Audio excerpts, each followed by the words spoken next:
when I come to a place like Envision and I give a talk and there's people sitting down in the jungle with pad and pen saying that they came here specifically to learn, that's why I'm here.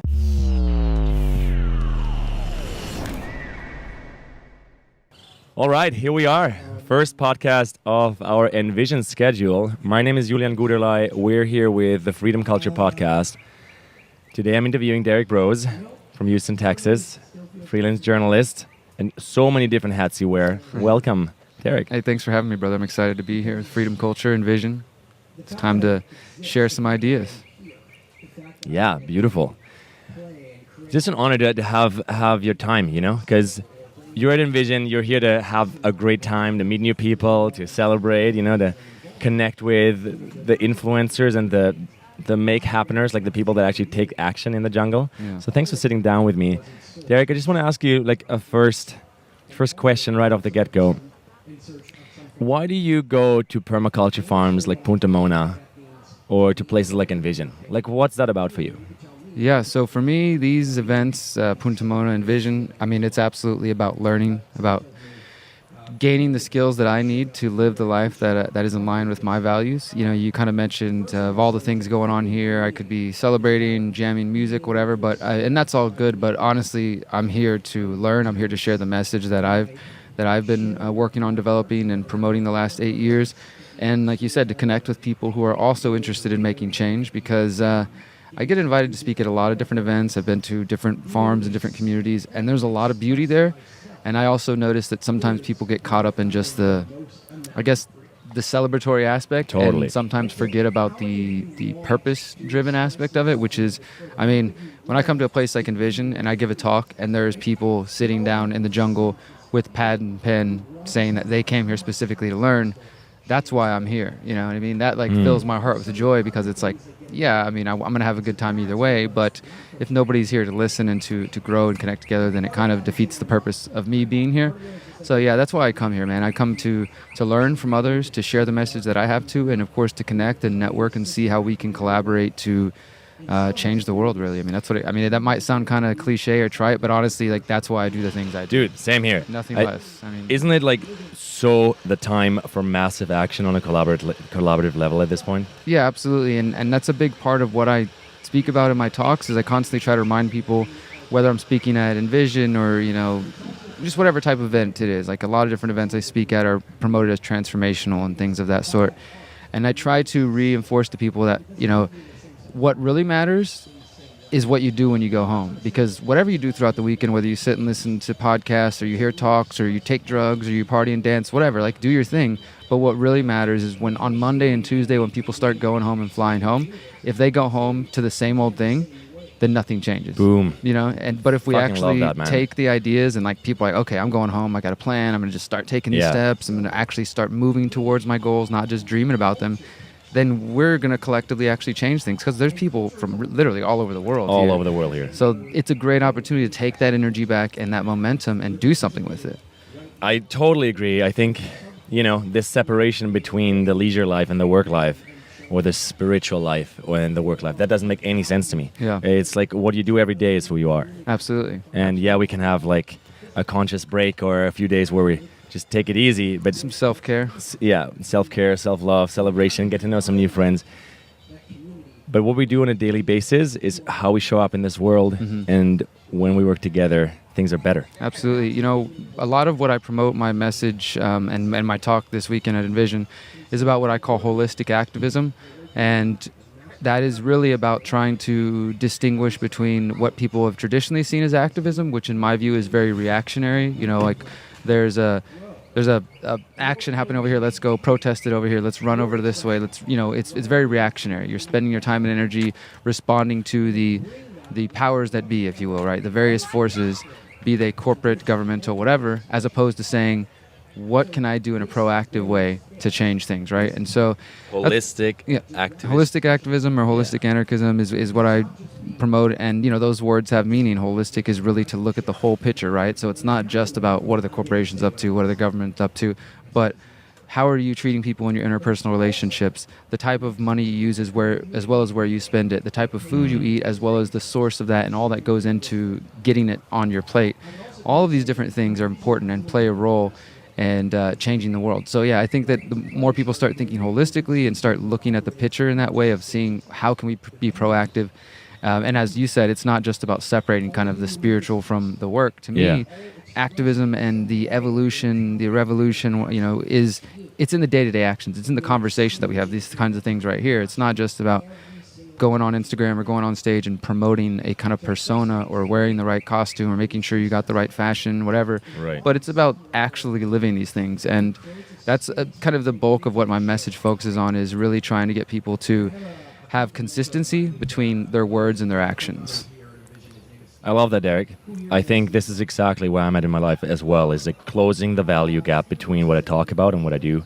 Certainly been on this for years, but like more and more, and bring more people with me in that sense, or find more people and drop my own agenda to really realize, are we going to the same direction? Because if we do, we better do it together. Yeah. Because there are a lot of forces in this world or this universe that have different agendas that might not be holistic, and I don't believe in a not holistic future. Yeah, absolutely. And I think there's a lot of people doing great work and perhaps focused on very specific areas of the picture, right? And they're doing good things in their genre or whatever, however you want to say it. But ultimately, I do think if we're not thinking holistically, if we're not thinking about the full picture and the full scope of our actions, because again, there are people I know who they know philosophy and what the government's up to in politics like the back of their hand, but perhaps in their diet, they're also contributing to the destruction of their planet. Or in their interpersonal relationships, they treat people like crap. Or maybe they have a really negative self-talk with their own self, So it's all important to take that into consideration. And over the years, I've called that the conscious resistance. That's what my website is, theconsciousresistance.com. My book trilogy is called The Conscious Resistance. But in the last 2 years, I've started to refer to it as holistic activism and just elaborate on what that means exactly, and try to share that message to just, again, help people see if we have big goals, with your goal is to have a sustainable community, a Punta Mona or something, right? If your goal is to get off the grid, your goal is to just live healthy, or even as simple as I want to lose 10 pounds by the end of the summer so I can go to the beach and feel good about myself.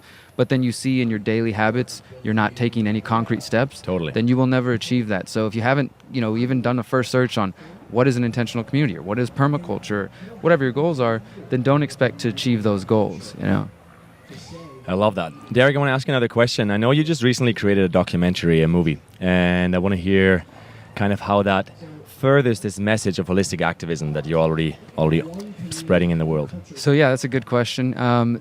The interesting thing, so you mentioned in the beginning, I am a journalist in addition to doing public speaking and writing books and trying to come up with philosophical solutions and practical solutions. For me, the role that my journalism plays, I've been involved in freelance journalism in Houston and around the U.S. for the last 6 or 7 years. I didn't go to school for journalism. I just taught myself. I've learned from a lot of really other skilled people, and over the years I've realized that I have a knack for research and for finding information, and I enjoy it. So I typically see my journalistic work, which focuses on surveillance technology, in indigenous struggles, corporate and state corruption, and shining a light on some of those, quote unquote, darker elements of society. I see that as serving the purpose of helping people see that there are problems, so then when they recognize, holy crap, I didn't know this was going on, I can also present them with my other work and say, here are the solutions. Think about this holistically. What can we do, right? So with that in mind, the documentaries are part of that, to try to expose people to some of these darker things. And in the last 6 months, I've started to focus more on doing mini documentaries, 15 to 20 minutes, but the most recent one ended up turning into a full hour-length documentary. And it's kind of an obscure topic. It's also kind of a dark topic that is not like the most fun thing to share to people, but it's also important.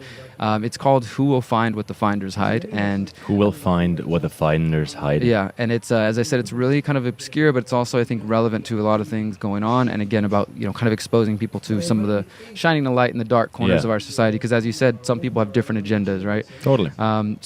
Do you want to give us a short, call to action? Where can people find that, and what's the short synopsis? Yeah, I'll give you the short rundown of it. You can find it at theconsciousresistance.com, which is my website, or our YouTube channel, also The Conscious Resistance.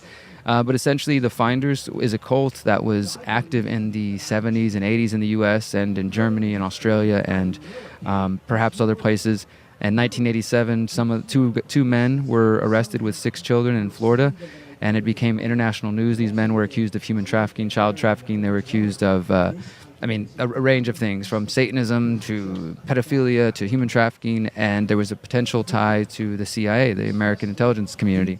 And within 6 days, the story went from being mainstream headlines to being gone, and it was essentially just, like I said, was New York Times front page news, and within 6 days they said, oops, we made a mistake, there's nothing to see here. Wow. And that was in 1987. It disappeared for 30 years. But as of 2018, new documentation has been released through Freedom of Information requests. Yeah. And last year I started to dig into it, and basically it led me down a really deep rabbit hole where I ended up interviewing former law enforcement officers involved, interviewing former members of the cults, and putting together a very in-depth kind of more of like a true crime type piece that looks at like who was this organization, who was the people that founded it, and what really happened basically. And so like I said, it gets into some really intense areas, but I do think that the work that I've been able to do over the last 8 months on that topic is probably the most up-to-date, complete look at that. And the reason I think it's relevant in 2019, now, tell us. 31 years later, Yeah. is because some of those people are still in power, the people that kind of covered up this crime, and some of the people that were involved in that cult are also still around. So in my view, if there, like any issue, if there was enough noise, there could be a chance for actually holding people accountable. Because, I mean, not to spoil the documentary, but it definitely does. I found pretty clear evidence of a cover-up. And that kind of leads down some really scary roads. Yeah, seems like this is still kind of the reality we're kind of just emerging out of, this cover-up, black ops, CIA, FBI, however you call them, KGB, just governmental kind of intelligence. So let me switch the topic slightly, but kind of just the evolution or the revolutionary evolution of that for me is freedom culture. Yeah, absolutely. What does freedom culture really feel like in your heart? Yeah, so whenever I was first invited to come be a part of this and come through here again, I checked out the Freedom Culture website, and right away I told Mark, this seems very in line with what I do, namely because right on the Freedom Culture website it says it's time for a decentralized revolution. And if there are key components of what I promote, as I mentioned, holistic activism, exposing kind of the darkness, but also localization and decentralization, trying to get people that we see institutions, be that corporations who are destroying the environment or, controlling the food supply, or say governmental organizations covering up dark things like that. To me, the answer is to opt out, to unplug from these centralized systems and to support emerging decentralized technologies, localized communities, permaculture, to decentralize from the food supply, to decentralize from government itself, and decentralize from the central banking and from fiat currency. So that's why, I support technologies like crypto and blockchain and 3D printing and a lot of emerging technologies, as well as really practical things like permaculture, and as well as kind of focusing on our internal traumas and our internal healing. My shirt here is a quote from my first I was book. just reading it. I love your shirt, man. Yeah, so this is... Revolution without healing is a recipe for disaster. And that's kind of the other component of my work, is in addition to exposing the darkness and promoting the solutions, I do think that all of that is incomplete unless we are working on our own internal traumas. And, I'm a former drug addict. I've been addicted to several drugs. I went to prison 14, 15 years ago now, and that's where I discovered meditation. That's what first set me on this path before I ever got into activism and journalism. And so it's very key to my message, because I know that until we work on those internal things, it's very difficult to look at the world and say, how can I fix this, if you can't even get past your own stuff, right? So, dude, give us some more of your life hacks there, because if that's 14, 15 years ago that meditation found you, in whichever circumstance that was maybe shocking at the moment, but how do you practice this ancient saying of know thyself? Yeah, know thyself. That's key, right? Self-awareness is the first step on what I call the sevenfold path of the holistic activist. Like self-awareness, and in order to have the ability to reflect. So I went to prison after being addicted to crystal meth for 10 months, and within that 10 months from day one of trying it, I lost my job, lost my apartment, lost my relationship, homeless, sleeping on the streets, going through all crazy stuff, and in prison just within 10 months, right? And when I got there, I just started to ask myself, what the heck just happened? It felt like such a blur. And also I was, on a lot of different drugs. I was also very depressed at that time. I got arrested the week before I turned 21, so I'm 34 years old now. And that was when I first started to really think about self-reflection and self-awareness and mindfulness, because I had to ask myself, how the heck did I get here? And I come from a family of at least 3 generations back, where the men on the Broze side of the family have drug addiction, have alcohol abuse, have prison. You know, all 3 of my birth father just died of a drug overdose last summer after struggling with drugs his entire life. You know, so I grew up visiting people in prison, being around drugs, being around this stuff. So when I found myself there, it was a real gut check of like, I've been mad at this guy my whole life for his drug problem, and here I am locked up for my own things, you know? So it really caused me to start to look inward, and I started with, I really kind of got into Buddhism at first, and specifically Zen meditation and Zazen. So I started to get my grandmother to send me just information on Buddhism and meditation and sitting, and in a place in prison, which I think is honestly the perfect place for it, because there's so much fear, there's so much insecurity. You see a lot of people, oh, well, you're the same color as me, so we're all going to clump together and hang out. You know, and people come to me, hey, you can't be talking to him, and you can't be hanging out with those people. And it's just a totally different environment, different culture, not a freedom culture, totally different backwards culture. And it was very difficult, but also I think, again, so necessary in that space to like, okay, I'm just going to go inward. At night, I'm sitting on my bunk, and I'm just trying to learn how to meditate and focus on like what's going on in my head. I hear people whispering about, what's that crazy dude up? What, you know, whatever they got to say. Wow. And just focused on like this. I'm looking at the calendar. I'm not going home for at least a year. It was like the worst environment actually to start that, because like there was so much external forces pulling in all directions. There's a lot of fear, man. There's a lot of that insecurity, but it was, and since then I've learned that there are an increasing amount of meditation programs in prison, which is where they're most needed. And I would love to go back to probably school prisons. and prison. Not that school and prison have anything. No, they're actually very similar. Other, honestly, schools are becoming increasing like prisons. Honestly, but I mean, I think that's a whole other topic we could jump into. Right, is the education revolution that we so need on this planet right now. Pull out from those centralized systems again, you know. But ultimately, it's about finding that space for yourself, because whether you're in prison, whether you're out here, honestly, I think it might be easier in prison, because I get to pull away from the distraction of the cell phone, of the internet, of constantly being busy, right? It's harder, I think, for people who are out here in the everyday world, what when you're in prison you call the free world, when you have 20 devices around you pulling your attention in all these different places. But when you're in prison and you really have to strip down and bear down, and once you accept, I'm not going anywhere, you have nothing but yourself. So you can either avoid it, and some people do that, or you can go within. And that's what I chose to do, and that really set me on a new path. Once I got out of prison, I got into questioning a lot of the world and into all the things I'm doing now. But it started first with the internal the internal battle, what I call the struggle against our internal tyrant, which is our doubts, fears, and insecurities, which we all have and which expresses itself in different ways for each person. Powerful. Really powerful. That story is like the impressive truth of how life looks, right? Because what I know from my own journey is, in so many ways, I try to do the right thing or have the right words to say, and all that is also a form of pressure or fear, right? Mm-hmm. Because if I have a pressure that I need to perform in a certain way, I'm always going to listen to the external world to know where I'm at. Yeah. But for me, when meditation found me about 10 years ago, everything changed. Sure. It turned more and more inward. And then from the inward, I get that self-value, that worth, that joy, that spark. Yeah. And the curious thing that I find is, after 10 years of meditating, these are the people I start seeing and that come into my own reality. And then you must have a similar experience with just these incredible humans are walking this planet. We're 8 billion of us. And we said earlier in this conversation, some might have like darker agendas or different agendas or just agendas from a different place of consciousness. Exactly. That's maybe just like 60, 70 years old, you know? Yeah. And I think when we are working together, and we do the self-work, the self-love, the healing work, the generational healing work, something else becomes available. Yeah. I don't even know exactly what it is, but it's like the emergent field opens. And we're given the choice, like the red pill or the blue pill. Sure. Right? Yeah, absolutely. And I think you're right about that as far as just, I try not to think of things in terms of like, we're the good guys and these are the evil kind of corrupt people, as opposed to like what Buddhism taught me is just like to see things like as in their nature as they are, right? And so for one reason or another, there are people who were manifested in this world to do things that when we look at, we say, I don't like that, that's bad.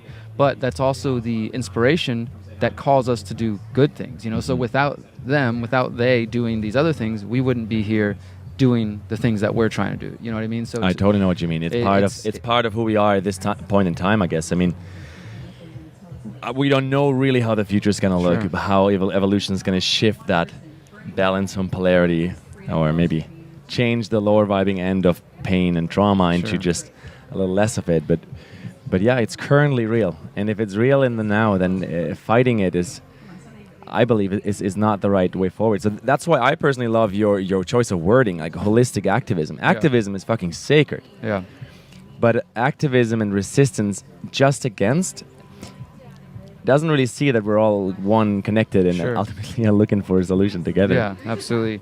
I like to, bring it to people's attention that imagine you've got the whatever, the worst bad guy you can think in the planet, like say Rockefellers, Rothschilds, Monsanto, whatever kind of, people as activists often, they kind of idealize this person that they see as like the Monopoly man, this just like evil, or like Steven talks about Montgomery Burns from The Simpsons, like just that really bad guy. And imagine you have them right in front of you, right? And we've seen this like realistically, like for example in Libya and Iraq, when the leaders of those countries are disposed, and really horrible things has happened to them, where the people get them in their hands and they literally rip them to shreds, and they do horrible things to them. And I feel like that is going to be a very key moment. So imagine you've got this person that is responsible for all kinds of horrible things, and we finally got them here. It's like, what do we do in that moment? Do we turn into those same monsters and kill them, or do we hold them accountable and let them, face like, this is what you're responsible for. These are the things, and give them an opportunity for maybe even their own self-forgiveness, for maybe their own healing, because I feel like that's where the power really is. If we don't transmute that and turn it into something, the reason I talk about this is because revolution, it talks about revolving. That's the key word, revolving, going in circles. And so when we choose that same thing, we are going to continue to go in that circle. Yeah, and the question really becomes, is it a revolution or is it an evolution, which is part of the revolution, right? Absolutely. Even in the word. And then the circle turns into the spiral, and in the spiral there's a movement kind of almost like upwards. Yeah, exactly. I'm making like air marks here, quotation marks. I find this super curious because if you think of it on like a global level, this is kind of the state the world is still in. We're just continuing this war and imprisonment system, opposed to realizing, okay, what if we just hold you accountable and use your example in history, like let's say the last war in Iraq or Iran or the Holocaust or the many, many, many Holocausts that we had on this planet, and learn from it. Yeah. We learn that this is not the way to live. We learn this is not the way we want to be as human beings. Absolutely. And we use it to enlighten our children, our future generations, and say, look, this is how deep and this is how dark the human psyche can get if we're not fully expressed, if we're not allowing each other freedom. Exactly. And I think, again, like anything less than thinking about it in terms of holistic healing and holistically will likely, maybe we'll get to some point where it looks like success for a generation or two, but if we choose the methods of the past that have already failed us, maybe, maybe one or two generations, but we'll still end up where we're at now. We have to evolve past where we're at and the things we've been shown. And I think that's the beauty. That's why I do take hope with conversations like this and working with so many amazing people, literally from around the world. And like, I've had people ask me that, how do you do all the things you do and not get that just brought down? It's like, well, I'm connected to so many people. Just in the last month, met people from India, Australia, just all over, who are going home with their excitement to do things in their communities. And that gives me hope and passion to know that, for one, I'm not alone, and you're not alone. Everybody should remember they're not alone. You're definitely and not alone. That's where I draw inspiration from, is just knowing that there's so many powerful people, and that we have the knowledge of all the great people of the past, and we have technology that's never existed before. And when used in a good way, a sacred, heart-centered way, we can do some amazing things. So that's where I take my inspiration from, and I just want to encourage more people to think about the issues holistically. When you see a problem, don't just point your finger that way, but point your finger back to yourself and say, how am I contributing to this, and what can I do to remove my support from that system? If you see something you don't like, don't just protest and react to it, but see how you can actively remove and support something new, something better. Beautiful. Derrick, such a pleasure to get to know you in Costa Rica, to hang out with you at all these various places we traveled in the last few days, and to be here right now in the jungle on the Pacific side of Costa Rica at Envision Festival. It's 2019. There's lots of work to do on this planet, and I'm really just stoked and happy to see there's people like you around. Absolutely, brother. Thank you so much. Appreciate your time.